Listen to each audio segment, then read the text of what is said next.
Pemirsa, bencana gempa yang terjadi di Kabupaten Pidijaya Aceh telah mengundang simpati dari seluruh elemen masyarakat. Aksi kepedulian terus digelar untuk membantu para korban bencana gempa. Seperti yang dilakukan oleh komunitas media sosial di Kabupaten Ponorogo, Jawa Timur, mereka menggalang dana di sejumlah titik kota, salah satunya di persimpangan lampu merah Pasar Legi, Ponorogo.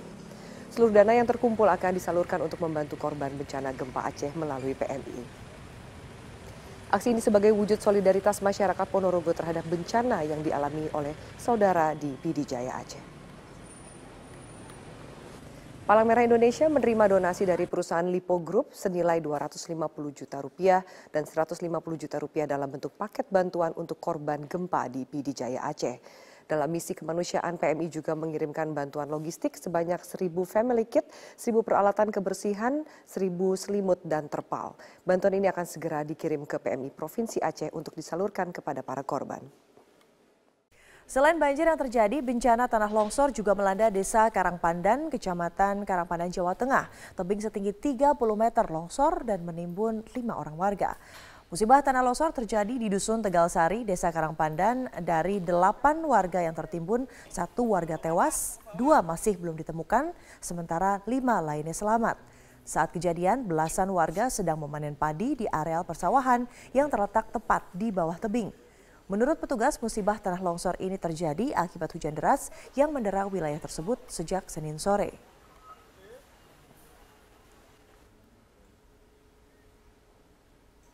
Hujan deras yang terjadi Senin sore hingga malam hari juga menyebabkan terjadinya bencana tanah longsor di sejumlah titik di kawasan perbukitan Prambanan, Sleman, daerah istimewa Yogyakarta. Warga bersama relawan dan TNI serta Polri melakukan pembersihan material longsor.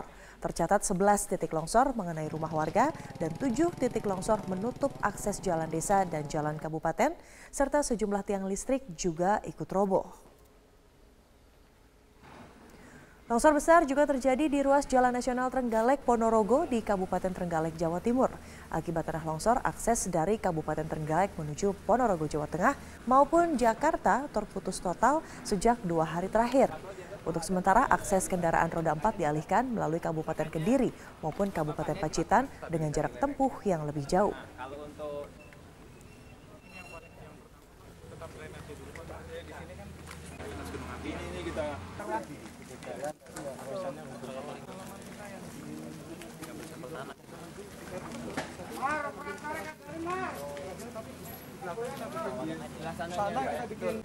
Inilah headline news pukul 9 waktu Indonesia Barat. Pemirsa, kecelakaan lalu lintas terjadi di Jalan Lintas Sumatera jalur Medan menuju Aceh antara sebuah mobil pickup yang membawa pekerja PLN dan sebuah minibus. Akibatnya 1 orang tewas dan 7 lainnya luka-luka.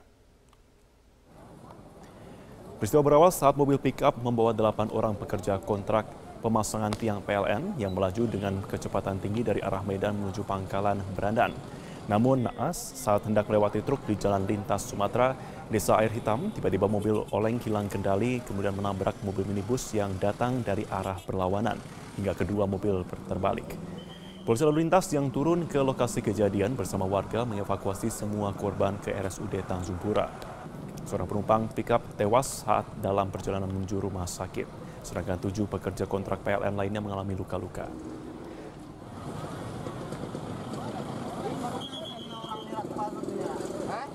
Sejumlah pimpinan kementerian dan lembaga menjadi pembicara dalam rapat koordinasi yang dihadiri seluruh gubernur di Indonesia. Panglima TNI Gatot Nurmantio ini menjadi salah satu pembicara. Kami langsung bergabung bersama rekan kami ada Desa Lampesi langsung dari kantor Kemendagri Jakarta. Dari apakah rakor yang dihadiri dengan Panglima TNI ini terkait dengan aksi unjuk rasa pada 2 Desember mendatang? Secara implisit, tuan rumah Menteri Dalam Negeri Cahyokumolo mengungkapkan bahwa rapat koordinasi yang dihadiri oleh hampir seluruh gubernur dari seluruh Indonesia ini tidak membahas situasi ataupun dinamika politik di seluruh Indonesia jelang rencana aksi unjuk rasa 2 Desember mendatang di DKI Jakarta. Untuk kali ini rapat koordinasi pembicaranya ada 7 orang dari level pimpinan lembaga maupun kementerian dan beberapa di antaranya memang digelar secara tertutup sehingga tidak bisa diliput oleh media. Salah satu pembicara pada saat menyampaikan materi secara tertutup ialah Menko Polhukam Wiranto. Usai memberikan materinya, Wiranto mengungkapkan bahwa apa yang dia sampaikan kepada para gubernur hanyalah sebatas pemetaan keamanan politik dan hukum yang sudah dilakukan oleh pihak Menko Polhukam. Selain itu, Menko Polhukam juga menyatakan bahwa ada 3 daerah yang dinyatakan rawan terkait dengan pelaksanaan Pilkada 2017 tahun depan, diantaranya ialah Aceh, DKI Jakarta, dan juga Papua. Ketiga daerah ini dianggap memiliki indikasi penuh rawan atau indikasi yang tinggi terhadap tingkat kerawanan pada gelaran pilkada mendatang. Namun Wiranto menolak untuk menjabarkan apa saja indikasi-indikasi tersebut, sehingga ketiga daerah tadi yaitu Aceh, DKI Jakarta, dan juga Papua dikatakan sebagai daerah yang rawan untuk gelaran pilkada mendatang. Selain itu, ada satu aspek yang dianggap rawan dalam pilkada nanti, yaitu kemungkinan terjadinya penyalahgunaan kewenangan yang dilakukan oleh kontestan ataupun pasangan petahana. Selain itu, Panglima TNI Jenderal Gatot Nurmantio juga baru saja memberikan koordinasinya di hadapan para gubernur secara terbuka. Ada satu pendapat yang dikeluarkan atau satu poin yang saya garis bawahi dari apa yang disampaikan oleh Panglima TNI terkait dengan rencana aksi demonstrasi 2 Desember mendatang. Panglima mengungkapkan bahwa jika demonstrasi 4 November kemarin betul-betul dari hati dan hanya fokus kepada penegakan hukum kasus Ahok, sementara untuk demo 2 Desember nanti sudah ditunggangi oleh pihak asing. Bahkan Panglima juga menyebut sejumlah negara. Kita lihat pernyataannya. Dan pasti akumulasi luar pun ikut. Kenapa? Karena tanggal 20 kemarin saya dikejutkan berita bahwa Habib Rizik dianiaya oleh oknum Kostrad, kami masuk rumah sakit. Dan saya cek tidak ada. Dan saya telusuri, berita itu ada 2 sumbernya. Dari wilayah Australia dan New Jersey, USA. Menteri Dalam Negeri Cahyokumolo tadi usai Panglima TNI memberikan pemaparannya meminta kepada seluruh masyarakat Indonesia untuk betul-betul cerdas dan menyikapi dengan bijak mana yang perlu dilakukan dan mana yang tidak, agar keutuhan bangsa Indonesia tidak mudah dipecah belah oleh pihak asing, terutama dari negara-negara lain yang memiliki kepentingan di Indonesia untuk memecah belah bangsa. Zakia. Oke, saya akan tanya dulu, ada kuasa hukum dari Buniani, Pak Aldwin Rahardian. Pak Aldwin, selamat malam. Ya, malam. Ya, Pak Aldwin, saya mengutip pernyataan Anda mengatakan bahwa penetapan tersangka dari klien Anda, Buniani, ini tidak adil. Kenapa penyebabnya? Ya, itu dirasakan oleh Pak Buniani. Artinya begini, prosesnya kurang fair. Meskipun itu hak tersendiri ya, penyidik, baik itu dia punya hak subjektif ataupun objektif. Hanya kemudian pertama begini kronologisnya. Beliau dipanggil itu pertama kali sebagai saksi, ya. Beliau datang, terus kemudian pemeriksaan dimulai, berakhir di kurang lebih pukul 20, pukul 8. Ketika selesai penandatanganan BAP, langsung disodorkan surat penangkapan, ya kan? Dan hal itu tidak lazim begitu menurut kami. Karena apa? Yang lazim harusnya seperti apa menurut Pak Buni Anda? itu kan ada di kantor. Begini, tidak perlulah surat penangkapan itu keluar. Sekarang dengan kasus yang sama, apple to apple misalkan dengan Pak Ahok, keluar nggak surat penangkapan? Sampai kemudian 1 kali 24 jam diperiksa di Polda Metro misalkan. Kan tidak juga. Apalagi yang bersangkutan datang ke kantor. Buat apa begitu keluar surat penangkapan, ya kan? Tapi lagi-lagi itu ya hak penyidik, kita hargai. Tapi kemudian itu disesalkan oleh klien kami, Pak Buniani, bahwa ini tidak equal. Ya. Kalau tidak adil, Anda ada rencana untuk peradilan status tersangka klien Anda, Pak Aldwin? Ya, kita nanti akan kaji secara bersama, tapi tentunya akan seperti itu. Karena apa? Pertama, ini tidak digelar secara terbuka. Ya, gelar perkaranya harusnya terbuka seperti apa yang terjadi pada kasus Pak Ahok. Terbuka di sini bahwa satu sama lain menyodorkan para saksi ahli. Ya, apalagi yang dituduhkan ini Undang-Undang ITE pasal 28 ayat 2. Ya, di mana sangat multi interpretasi. Apalagi yang dipersoalkan kan sudah bukan video lagi. Video itu sudah tuntas dan pemeriksaan forensik Barreskrim tidak ada persoalan. Tidak ada yang mau kata-katik itu video itu. Tapi itu kan yang utama karena pertama kali sumbernya adalah Pemprov DKI. Yang kedua, ya, yang dipersoalkan itu adalah caption. Ya, caption, intisari dan pendapat pribadi Pak Buni. semua orang melakukan hal yang sama. Pak Buni mengupload ulang itu tanggal 6 Oktober. Ya, dia mengupload ulang dari media NKRI, ditambahkan caption di bawahnya. Ya. Nanti saya akan bacakan ya Pak. Saya akan bacakan Pak Arwin melakukan hal yang sama. Supaya pemirsa juga paham apa yang disangkakan terhadap klien Anda Buniani ini. Tersangkanya adalah kasus dugaan pencemaran nama baik dan penghasutan terkait Sarah, bukan karena mengupload video tersebut. Nanti saya akan bacakan 3 paragraf yang kemudian dianggap pihak kepolisian sebagai salah satu alat bukti. Kami lanjutkan pemirsa sesaat lagi. Tetaplah bersama kami di Prime Time. Bismillahirrahmanirrahim. Assalamualaikum warahmatullahi wabarakatuh. Pertama-tama saya ingin menyampaikan terima kasih kepada seluruh jajaran pimpinan KPK yang telah menginformasikan mengenai kejadian operasi tangkap tangan terhadap salah satu staf di Direktorat Jenderal Pajak. Tentunya saya sangat kecewa terhadap tindakan dari aparat pajak, terutama pada saat kami semuanya sedang di dalam proses untuk membangun kembali kepercayaan wajib pajak melalui suatu program tax amnesty yang ini menggambarkan dibutuhkannya kepercayaan dua belah pihak, yaitu dari wajib pajak dan juga dari aparat pajak.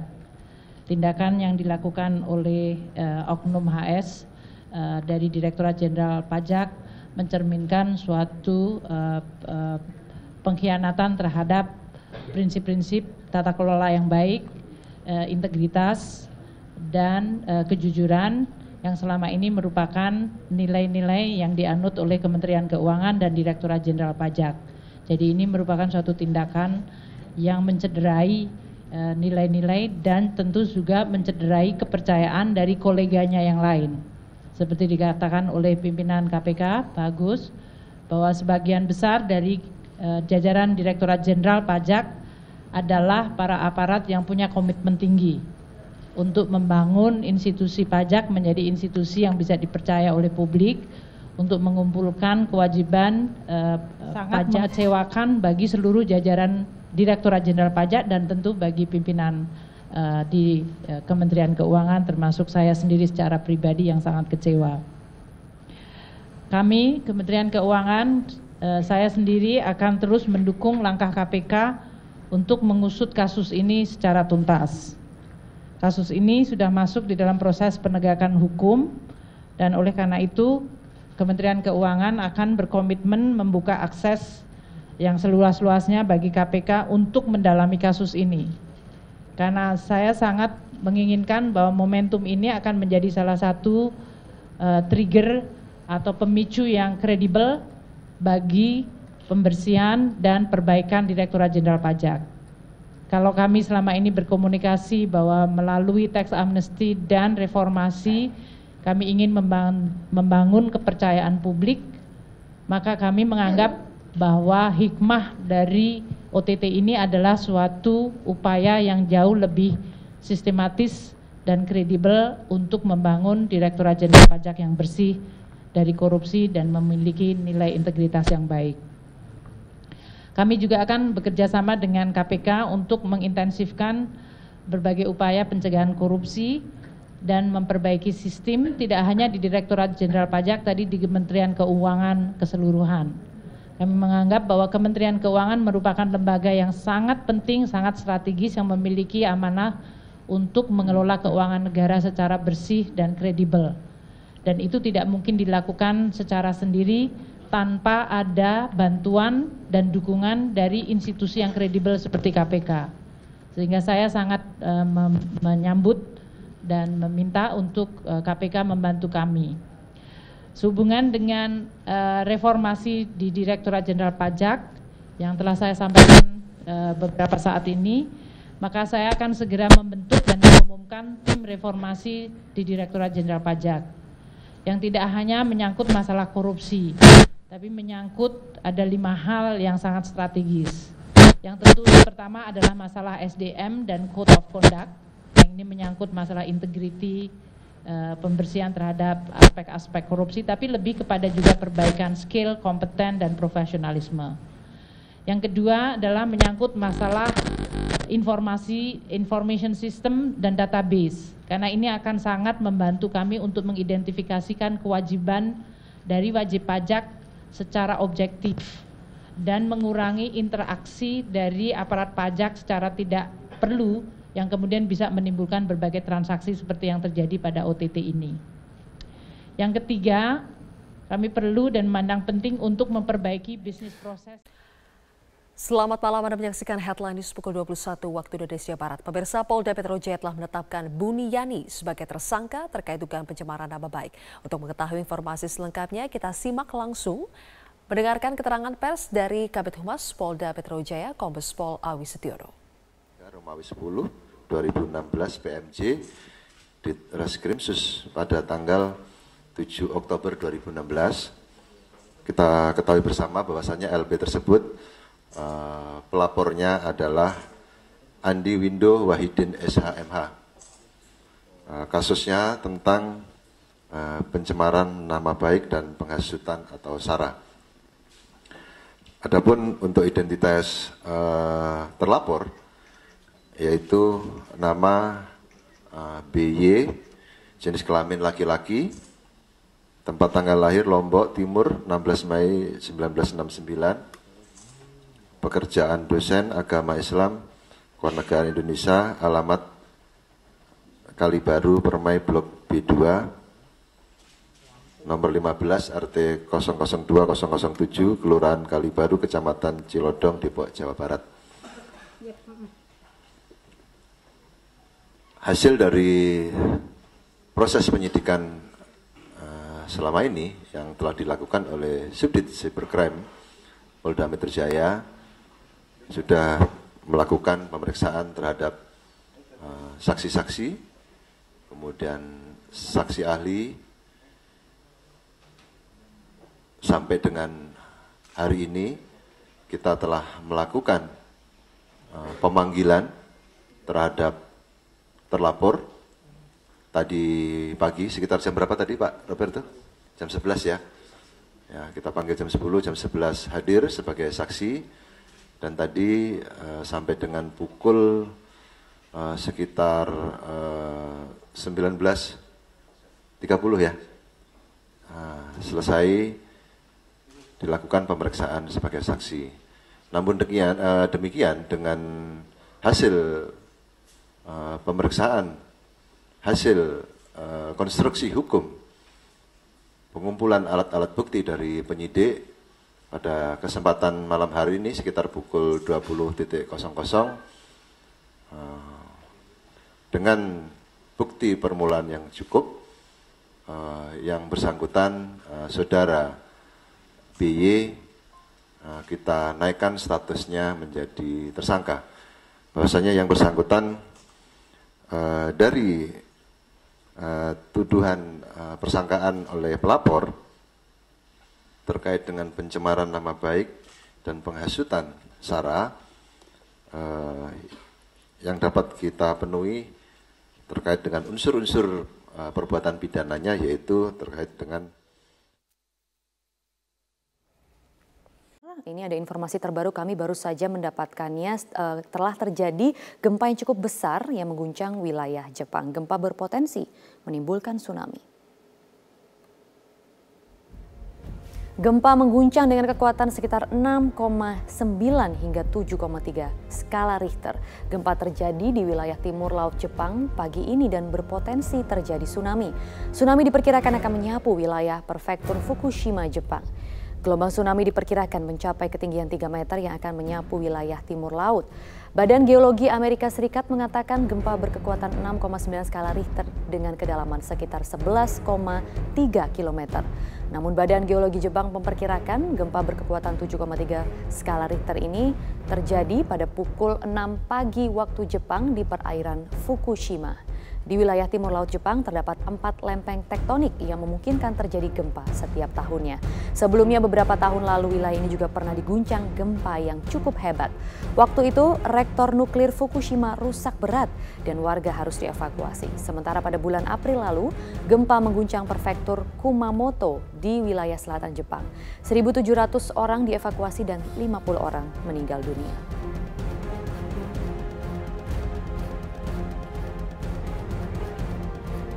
Dan pemirsa, ini adalah gambar yang kami dapatkan dari stasiun televisi NHK dan ini memperlihatkan pantai Fukushima yang sedang menunggu detik-detik terjadinya tsunami.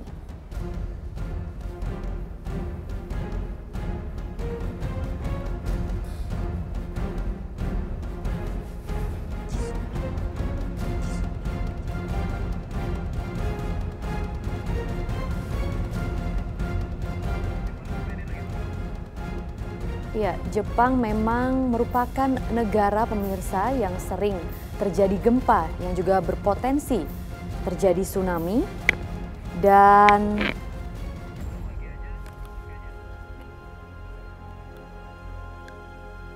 saat ini pantai Fukushima juga menurut Badan Geologi setempat sedang menunggu detik-detik tsunami di sana dan pemirsa, gempa dengan kekuatan sekitar 6,9 hingga 7,3 pada skala Richter ini mengguncang wilayah Jepang pada sekitar pukul 6 waktu setempat. Gempa terjadi di wilayah timur laut Jepang pagi ini dan berpotensi terjadi tsunami.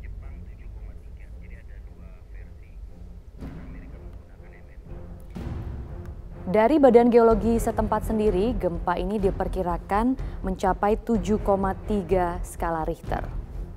Dan gempa ini akan menyapu wilayah timur laut.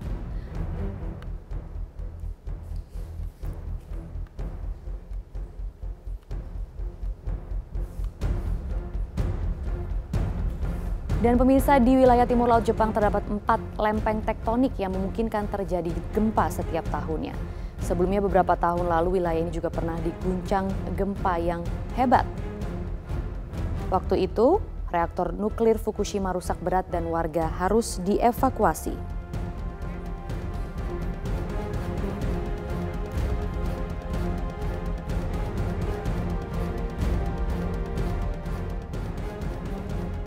Oke, Mas Burhan, kalau misalnya menurut Anda, apakah betul kasus penistaan agama yang diduga dilakukan oleh Pak Ahok ini kemudian menjadi pintu masuk untuk melakukan aksi yang lebih jauh, yakni aksi makar? Begini, kalau kita lihat ya sinyalemen yang terjadi mengikuti kasus Al-Maidah 51 itu terlalu kecil kalau sasarannya hanya Pak Ahok. Jadi kalau saya lihat memang ada dua indikasi. Indikasi pertama, Ahok semata-mata menjadi semacam sasaran antara untuk tujuan akhir yang bukan berhenti pada Ahok saja. Mengapa demikian? Kalau Ahok saja yang menjadi sasaran itu terlalu, tanda kutip, terlalu kecil. Terutama buat mereka yang punya motivasi politik di luar dari itu. Nah, apa alasannya? Alasannya simple. Jokowi menjelang 2 tahun pemerintahan, kita survei bulan Agustus 2016, itu di tingkat massa, itu tingkat kepuasannya mencapai 68%. Jadi tidak bisa dilepaskan dari konsolidasi kekuasaan Jokowi yang relatif sudah mature gitu ya di tingkat massa, dan saat yang sama itu dibarengi dengan konsolidasi di tingkat elit. Ada 69 kursi kekuatan Jokowi di DPR. Nah, yang menarik buat saya adalah ketika lapisan elit dan massa sudah berada di belakang pemerintahan nasional, kemudian ada pintu masuk melalui oposisi jalanan. Nah, pintu masuknya memang melalui kasus Ahok. Mengapa demikian? Karena kalau sudah bicara faktor primordial, itu rasionalitas berhenti. Dan kebetulan memang harus diakui, pernyataan Ahok itu politically incorrect gitu loh. Karena dia sudah masuk pada wilayah Ahok yang diyakini oleh sebagian orang. Gimana? Kenapa kemudian yang disasar Ahok tapi tujuannya jauh lebih dari itu? Siapa yang kemudian ini nggak bisa dilepaskan dari 2019.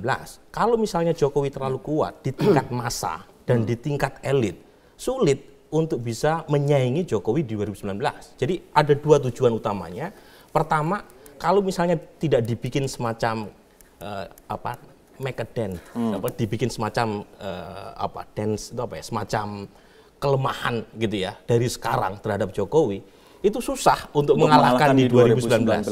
Yang kedua, harus diakui ada juga pertarungan internal siapa yang mau mendampingi Jokowi. Dan Ahok merupakan salah satu favorit. Kandidat. Setidaknya kalau kita survei bulan Agustus, dia paling tinggi elektabilitasnya sebagai cawapres Jokowi. Kalau kemudian kasus ini itu praktis selesai sebenarnya buat Ahok kalau ingin menjadi cawapres. Kita harus jeda terlebih dahulu. Ada persoalan internal juga.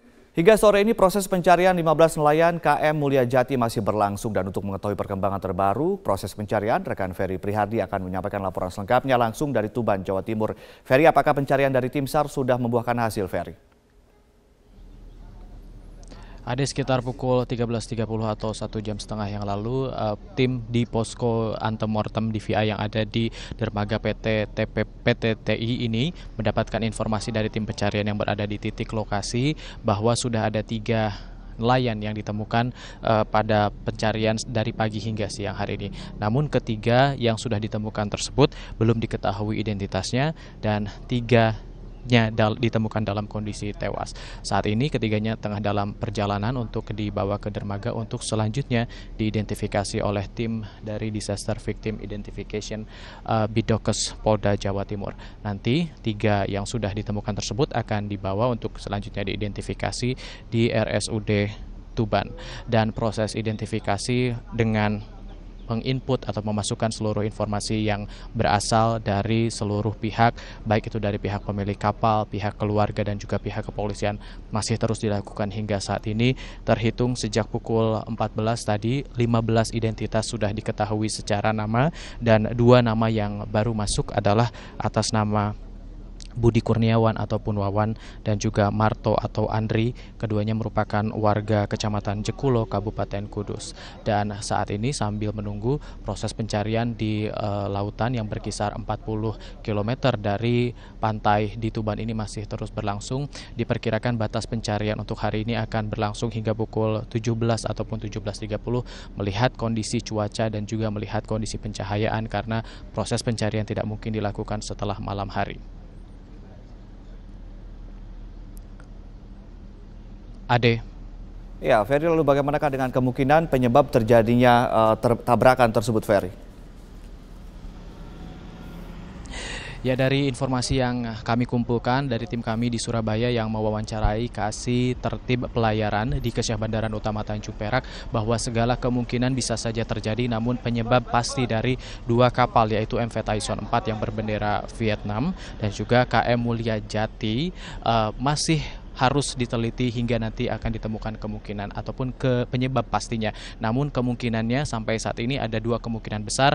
Yang pertama adalah KM Mulia Jati tidak menyalakan lampu penerangan sehingga kondisi tersebut gelap, dan KM Mulia Jati tidak terlihat oleh MV Tyson 4 sehingga tertabrak. Kemudian kemungkinan lainnya adalah MV Tyson 4 tidak menyalakan radar sehingga tidak bisa mendeteksi keberadaan kapal-kapal yang berada di sekitarnya sehingga timbullah atau terjadilah tabrakan tersebut. Namun secara ketertiban dari kedalaman kapal tersebut berlayar, 2 kapal tersebut berlayar dan juga jalur tidak ada yang dilanggar atau tidak ada yang salah, dan sampai saat ini harus dilakukan pendalaman lebih lanjut untuk mengetahui penyebabnya.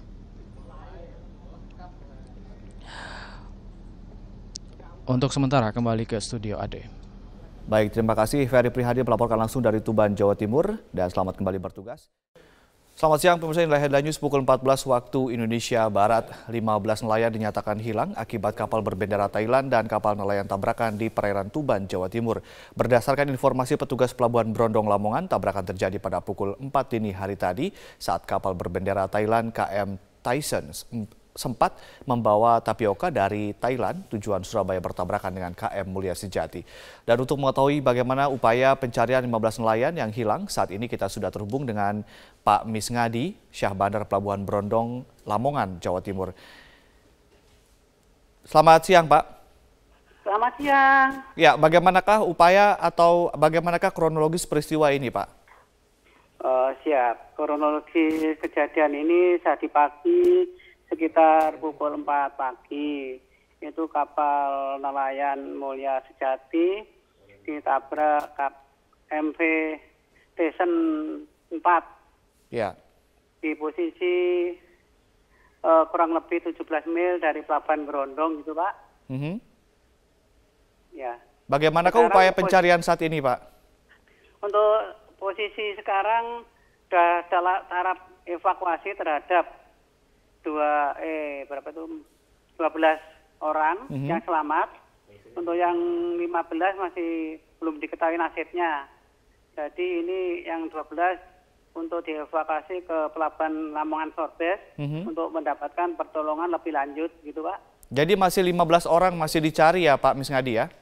Siap, ini Basarnas beserta tim lainnya menyisir para korban tersebut untuk mencari keberadaan mereka gitu Pak. Baik, Pak Misngadi, dari 15 orang yang masih dicari, apakah warga negara mereka semua warga negara Indonesia Pak? Oh, yang dicari ini warga negara kita Pak. Ini baik. Nelayan dari Juwana, Jawa Tengah gitu Pak. Ya. Baik, terima kasih Pak Misngadi telah memberikan informasi kepada kami.